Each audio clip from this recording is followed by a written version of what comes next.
এখন সবজিগুলোকে দিয়ে দেবো। এই যে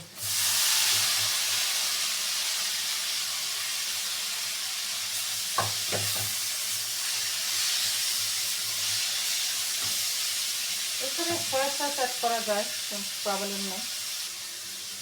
অবশিষ্ট 2 পিস গরুর মাংস আছে, এটাকে দিয়ে দিলাম সবজির ভিতরে।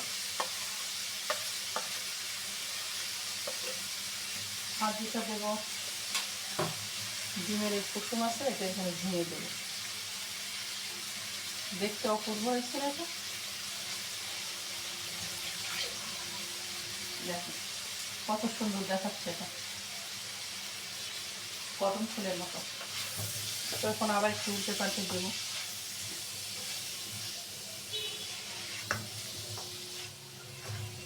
এই প্রায় শেষ হয়ে গেল সবজি। এখানে একটু গোলমরিচ বলেন আর ব্ল্যাক পেপারই বলেন, যেটাই বলো না কেন, এটা এখন এখানে 1 চামচ দিয়ে দেবো।